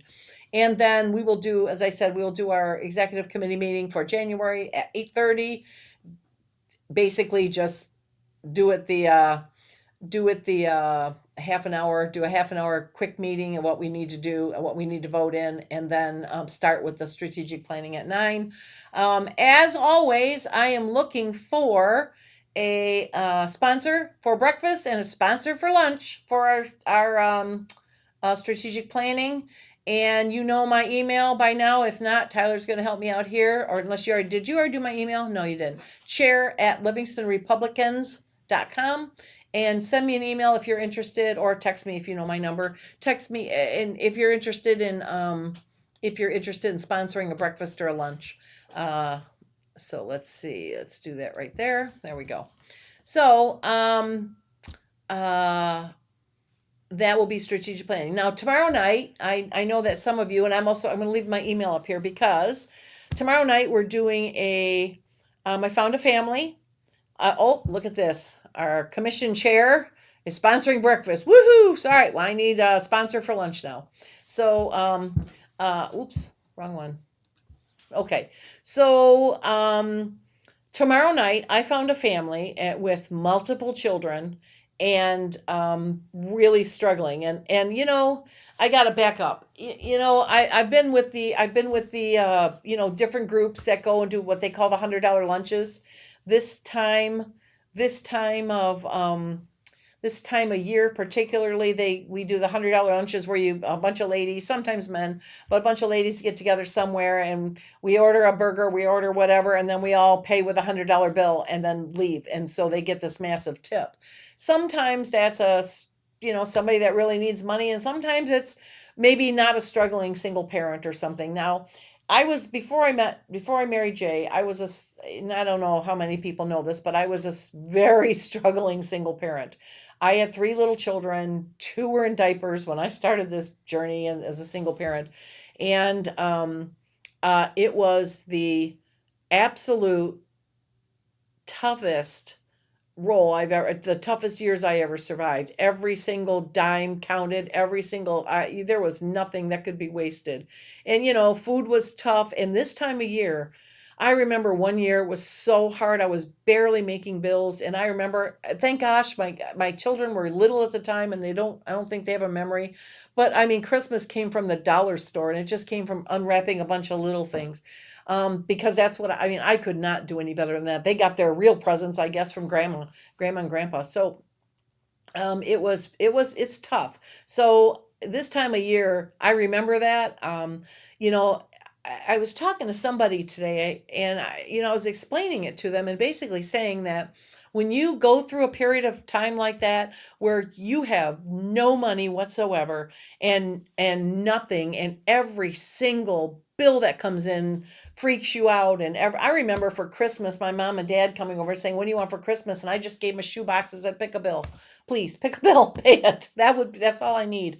It was so hard. I never knew if I was going to have enough money for this or that. And eventually, at some point, I started my own business. I went back to school, but I did that from absolute dirt poverty to bringing myself to where I actually started. I remember the first savings account I opened up. I remember the first year I did not qualify for free lunches. That was like celebration.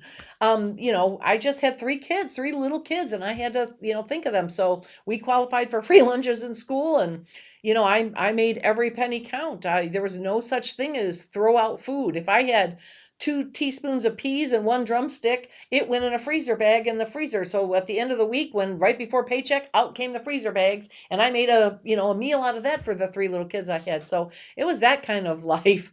So this time of year, now, having said that, I will say this, going through that, people tell me you're a tough lady, and I am. I'm a tough old bird. I say this all the time, but I got that way because of that. After going through something like that, you don't get intimidated after that. You don't get afraid of things. You're not afraid to try things. You're not afraid of failure. You're not afraid of getting knocked down and standing up and going again. Why? Because you've done it and you've seen that you can achieve what everybody else doesn't think you can.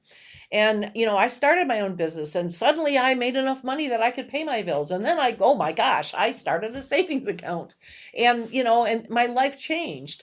So I went to school. I did things. So, my kids, I no more shopping at dollar stores for Christmas. But I never forgot those times. I never forgot them. And while I understand that whoever's going through this right now, if there's anybody going through that right now, I want you to understand this. Don't give up. It will get better. If you quit, you beat yourself.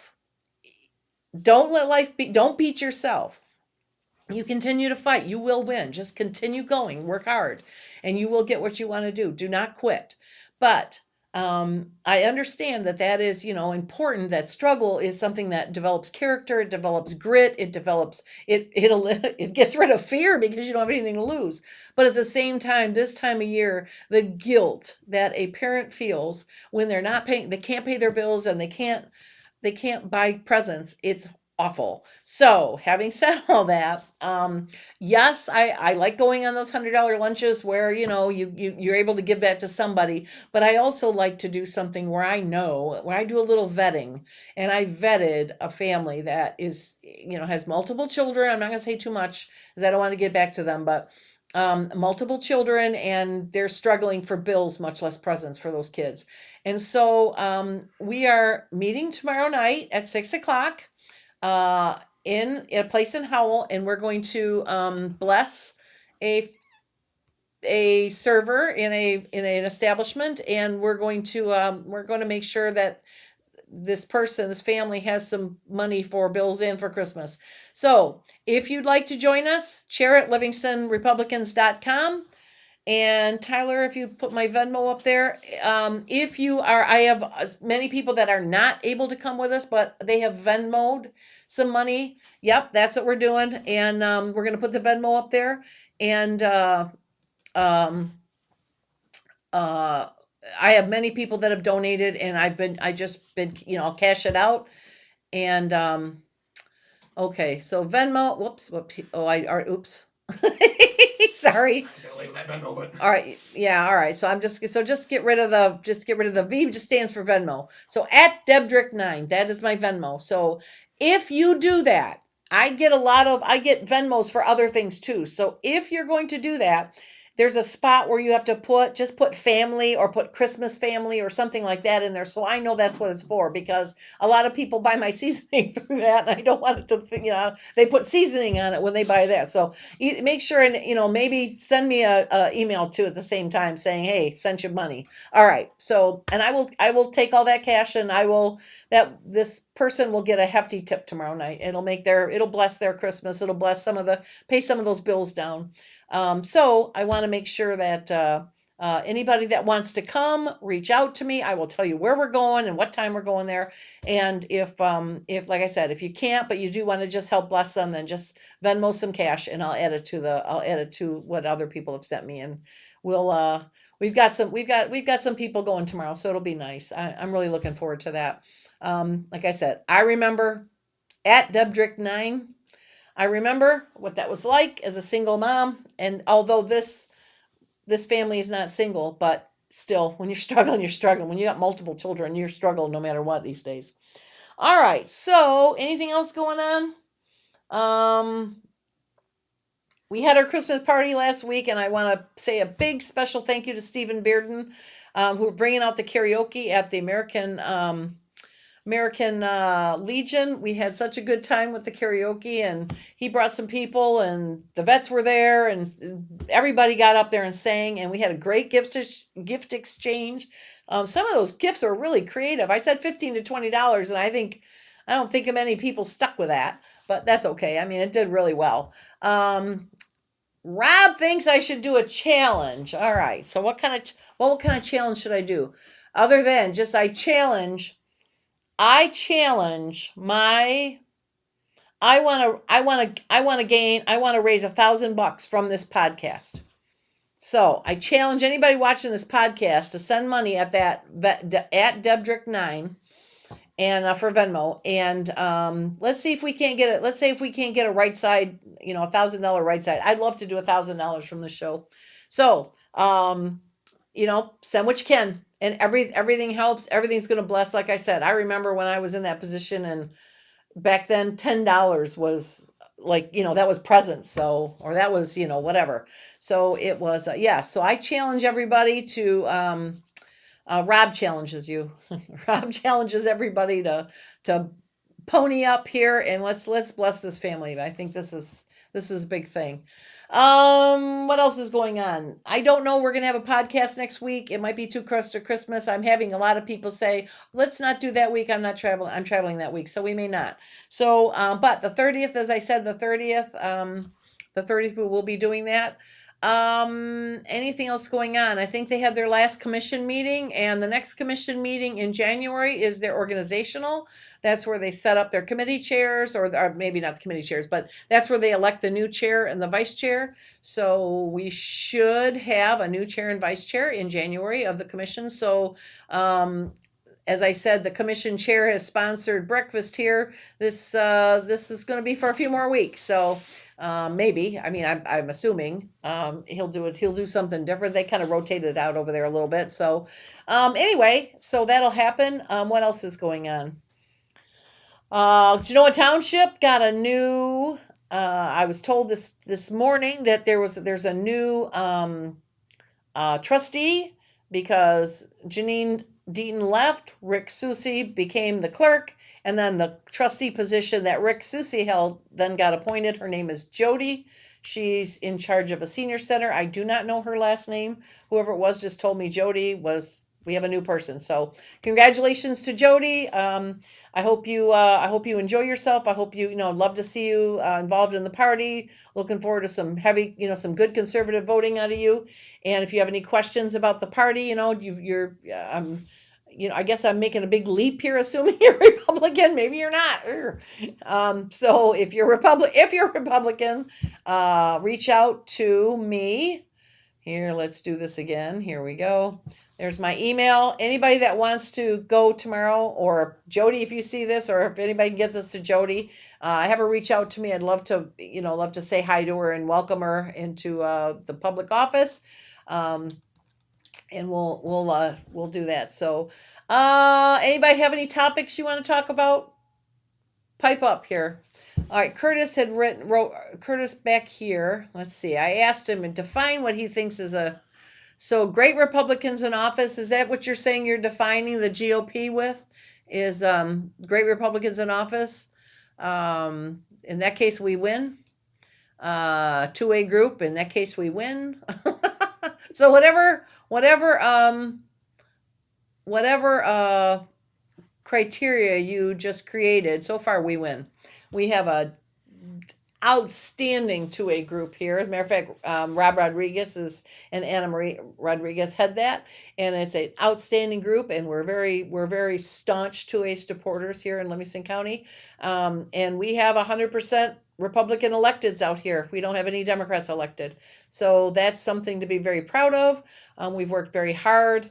I know at the beginning of last year we had 30 open spots that had Democrats waiting to be elected, and we didn't have any Republicans for them. So I know that our whole party worked our tails off doing recruiting and training, and we won all those seats. So I'm really, really happy to say that we all kicked butt and took names last year and filled all that. So we have no Democrats in our county not elected, except for that little area in the 48th district I was just saying.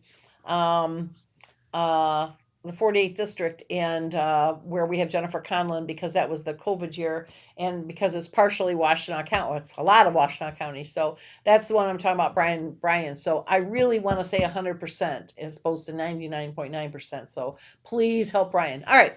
Rob wants me to talk about the strategic planning meeting and what happens. Okay, that's a good idea. I can talk about that. Again, I think I have sort of been overruled, and we are looking at the 17th.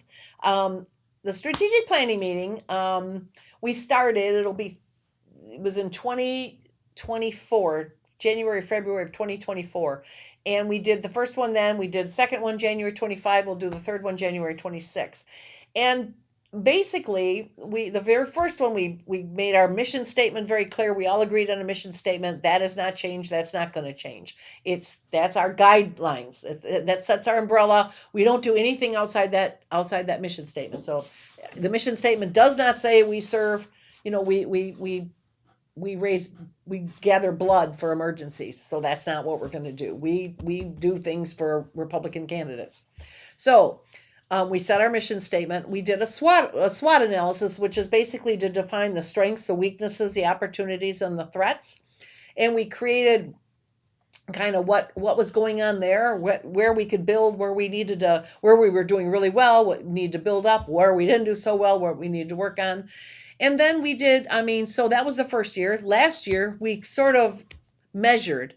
How did we measure up to what we said? So in the morning, we basically did our measurements. This is what we said we were going to do. This is what we actually did. Boy, we said we were going to do this. We did this instead. Or we did this. We just missed, or we exceeded.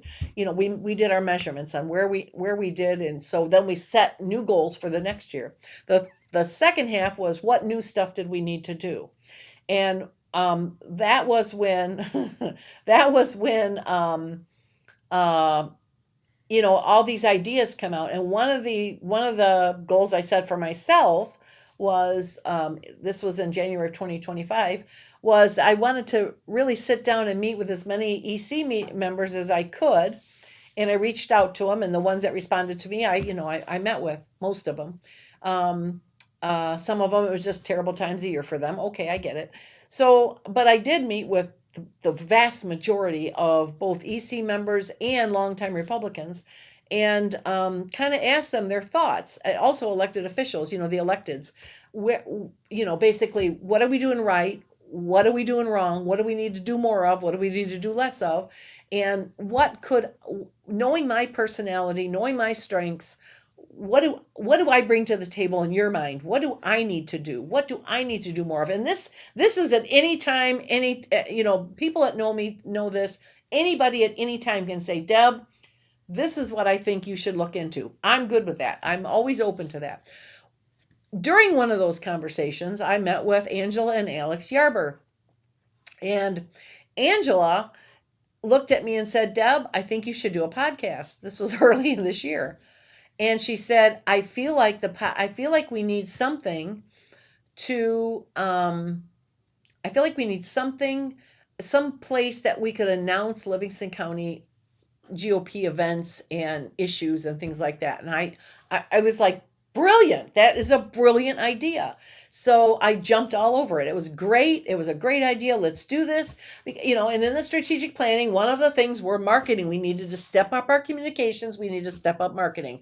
This fit the ticket. So, okay, I started the podcast. And what started off, the first idea was, let's just announce GOP stuff, kind of like I do every week. And then right about then, I had gone to a commissioner meeting. I go to several commissioner meetings. And at one commissioner meeting, they voted to put, I don't know, I'm going to make this number up, 60,000 into the veterans, we'll say. I think it was like the veterans department. Add another 60,000 in there. They voted that, whatever, passed it, boom. The next week I was there, and one of the frequent flyer Democrats that stands up and screams every week stood up at the very beginning and called the public and proceeded to, rip all the commissioners a new one for only giving the veterans $6,000. And my God, they deserve more than that. Look at everything they've done for us. And $6,000 is cheap. And how terrible are you? Meanwhile, you got your media there writing this down, and then the story becomes constituents angry, over. But by the time that got corrected later in the night, everybody was gone, and it was 60,000. And I thought, you know what? This is just a raw deal.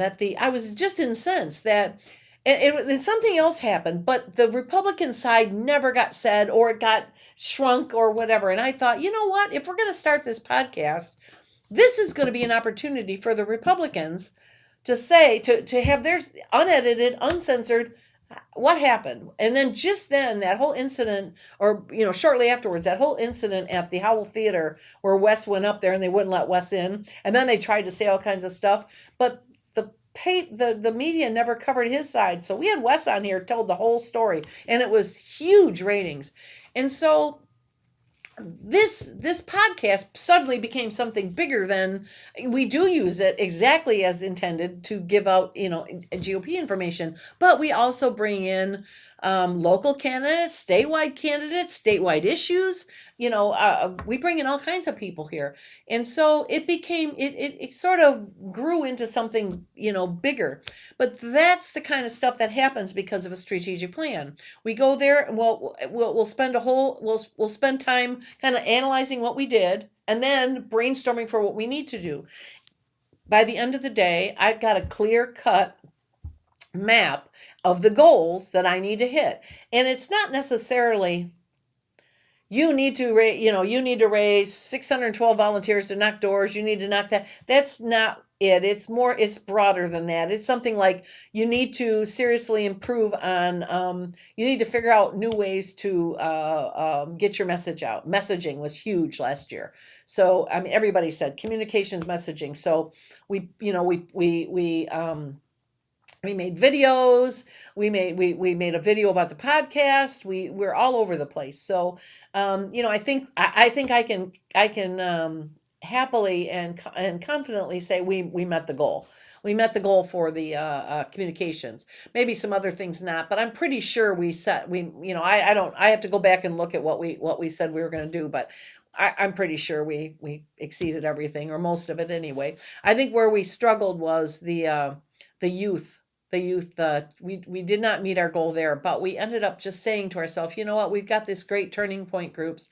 Why are we competing for the same kids? Let's just support the Turning Point instead. So that's what we ended up doing. That was probably a smarter thing anyway. So anyway, but that's what happens. Everybody gets input. It is, what should we do about this? Is this something we want to do? I know that my next year, one of the questions I want to tackle this year was, I want to set up working committees. I want to empower the committees to do what they do. So we have a membership team of the Stantons. That was the very first thing I did, was ask them to co-chair memberships. One of the smartest things I could have done. They are doing a great job, and they are wonderful first faces for people to meet. Setting up a delegate team, and we've got, for current delegates, we've got informational and training by Sharon Lalio, the Three Musketeers, Sharon Lalio, Connie Robinson, and Marcia Dix. They do this great job of keeping them informed and getting them information and helping them to develop relationships. And then we started the team of Norris Hardiman, and he has a team too that is going to work. He's going to work kind of recruiting. He's on the recruiting end, and then he kind of pans them off to Sharon, and then they develop from there.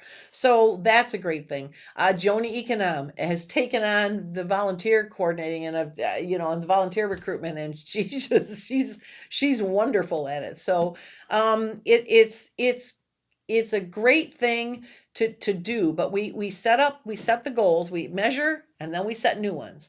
And so, last year when we had people say, well, why don't you do this? Well, you need to come to the strategic planning meeting. The reason for a strategic plan is we set up the year's goals right then and there.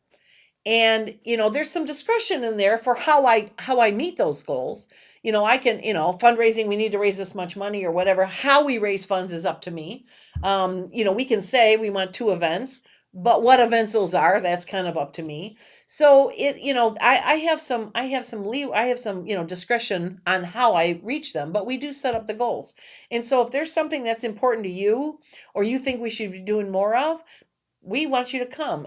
January 17th, I have a to be determined where, but it's going to start, like I said, the EC portion will start at 8:30. The strategic planning meeting will kick off at 9, and it'll go to about 4. It's a long day, and I'm asking everybody. We had people like leave at 2 o'clock, at 1 o'clock in the afternoon, and that's the problem, was that's where all the goal setting gets done. So I'm asking everybody, clear that day. Do not leave early. Stay till the end. We really need your input, especially at the end, because everything builds up to the end. So it's the end is where we set all those goals. So we really need you there. We do have a sponsor for breakfast. Jay has sponsored breakfast. I'm still looking for a sponsor for lunch. Any Republican is invited. We prefer you to be a member, but if you're not a member and you're just a solid Republican, you can come. We'll put more out later, but particularly, we really want you, the executive committee members there. It's vital for you to be there for this. And, committee members, people who are really involved, or people who want to be involved, they should be at this. Some of the things we're going to address this year that were lightly touched on last year, but we agreed that this wasn't the year to do it. I am bombarded with the statements such as, we need to vet our candidates better. They say they're Republicans, and then they get in there and they're not Republicans, or they vote like Democrats. Or they don't vote conservatively. So that is a tough one. That is a real tough one.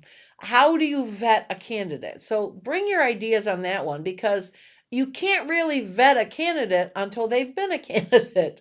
So there's two parts of that. First of all, if you've got somebody that is going to be a candidate that has never been elected, how do you vet them? Yes, we can do a questionnaire, but I know that I've had people tell me, we worked really hard for this person, that person, this person, that person. Then they got elected, and then they totally lost their conservative nature. They don't keep their promises. They're voting differently than they said they would.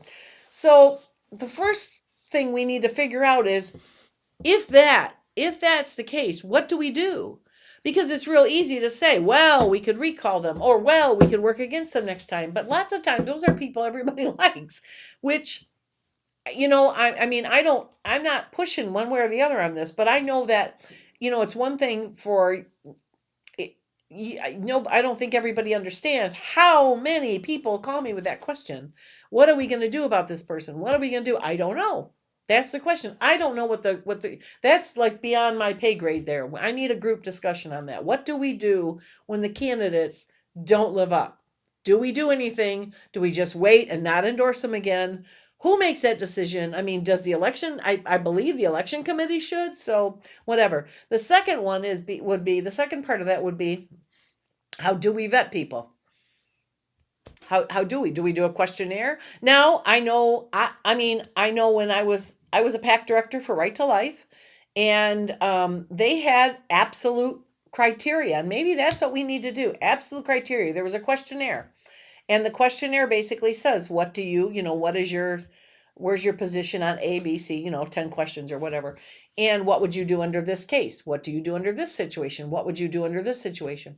And there is an absolute right and an absolute wrong answer to every one of those. And their policy is, or was, I don't know what they do anymore. I can't believe it's much changed. Their policy is, or was, you were allowed, if everybody answered the same and answered the right way, the correct way according to their bylaws, all of them got endorsed. Every one of them. If even one person voted differently, so you got 7 candidates, let's say, and one of them said they want, they believe choice in, they believe in abortion under these circumstances, right? Because the only, in the Right to Life, the only allowance they make, the only exception they make is to save the life of the mother. But everything else, rape, incest, all that other stuff, they don't approve. So if one person said they believe in the exception in case of rape or incest, one person, you don't give the endorsement to the rest of them. You have to pick the most likely one and just give one endorsement. And the theory behind that was that if you've got 7 candidates and you split the Right to Life vote 6 ways, that one person that's pro-choice or the exception, the one person that doesn't is gonna, the right to life vote's gonna be split too far, and it'll bring a non-right to life person to the front. So they say if even one person answers it wrong, you've got to identify the most likely one, the one who's got because the questions you ask in the interview are about their campaign, about their experience, about their funding, and you pick the one you think's most likely to win. And then you only endorse that person. So I've done that before. And I feel like that is a good one. That's a good way to do it. So I feel like we really need to identify our candidates, and when there's multiples, and basically say, who is it we think, because you're right. The people that are calling me, I know they're right. We've had that done where we've helped people get elected, and then they just dump, they vote terribly. They cave to pressure or whatever. So it's just a bad thing. So I don't feel like the party should get involved in recalls, but at least, somebody would have to convince me otherwise. I'm not, I'm never I'm never 100% locked in, but I can't think of a reason to get involved in a recall. That's just up to the voters. That shouldn't be a party thing. But I do believe that better vetting. So one of the things I want to really, really focus on this next is, how do we vet? What should those questions, what should that questionnaire look like? And, the election committee could meet with them and ask those questions, and then come up with their strategy at that point. And then we can go from there. So I feel like that's a viable thing. Also, remember that this is an election year, and if you have never been a part of the party and you want to be a part of any of the election events or the election assistance, you must be a member. And if you're not currently a member, that means you're going to pay $100 in advance for the whole year in order to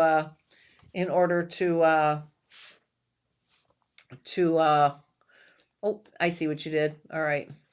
He threw me. He took away my comments, and I didn't know what he did. He put right down here. There's the way to join. So if you're going to be a candidate, and if you have to pay the full year in advance, $100 if you're a candidate. If you're new to the party, if you've already been a member, then you just renew it, whatever you're doing, and you're fine. But new members, candidates who are new members to our party, that's cost you $100, and you got to pay that. You pay it all at once up front. So.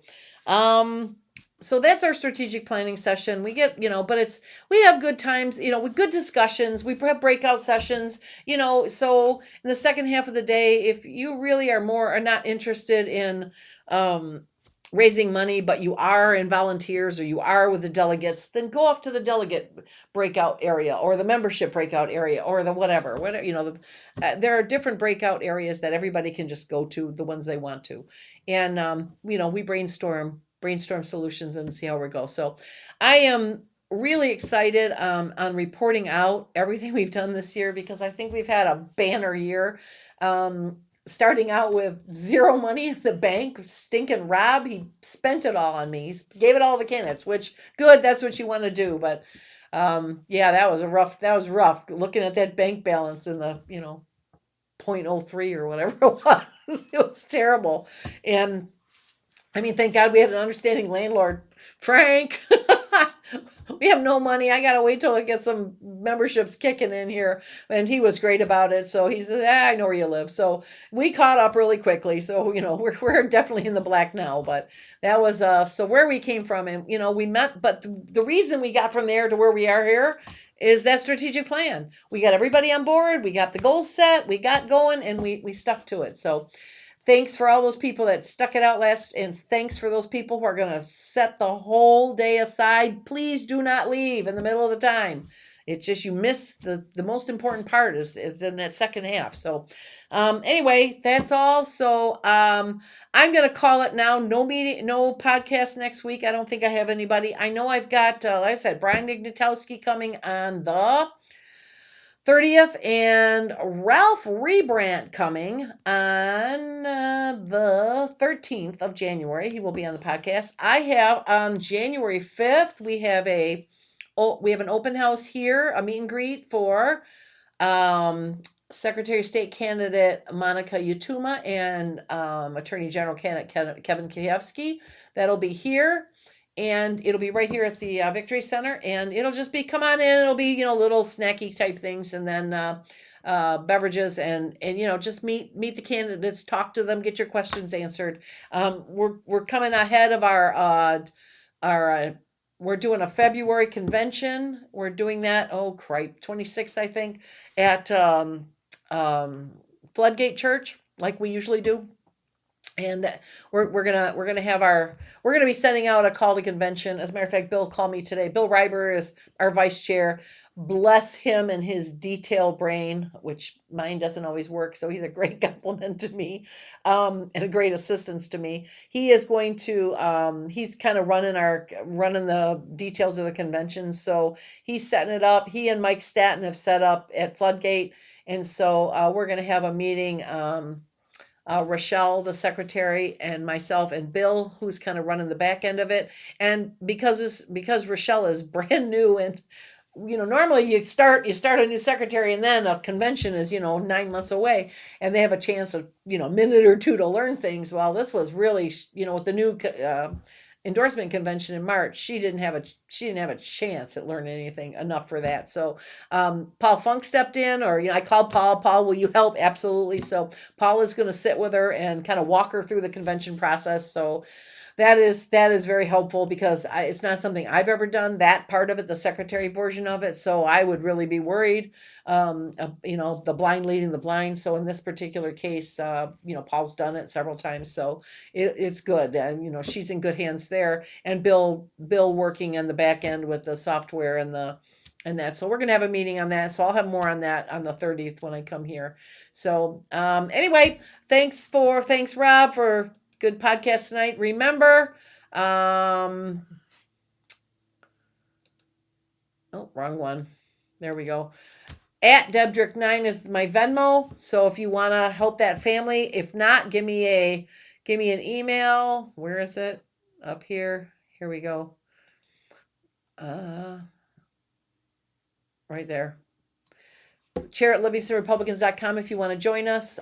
We've got, like I said, we got several people going, and it's just basically, you can decide what you want to tip. It doesn't have to be the $100 thing. Just, sit with us, order a burger or whatever, and then, just tip heavily. And then I will give her all the money and gift cards that I've collected from various people, and we'll make somebody a real Merry Christmas, I promise. So anyway, good. I agree. It's a good podcast tonight, Rob. And I looking forward to, let's see, we got one more this year if we're not doing one next week because of Christmas. So that's it. Am I missing anything, Tyler? Over here in the corner, you never see him, but is Tyler Hammock, and he is here every week unless Stinkin' Murphy has a fundraiser. Then he always goes to that. Thanks, Mike. So anyway, but Tyler is here, rain and shine and snow and ice, and he is here every single week. And he's the one that when something needs typing, he's typing it, or somebody walks in, I can't get up and go see who's there. He gets up and handles it.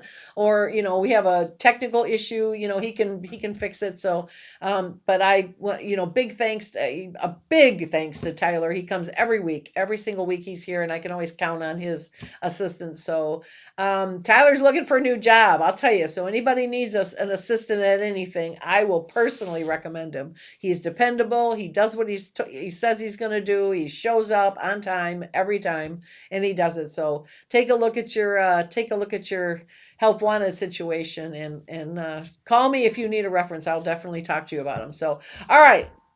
Good. I probably won't see you again this way, so I will see you after Christmas. So you have a Merry Christmas, and we'll see you on Christmas. No, we'll see you New Year's Eve. Okay, December 30th. See you then.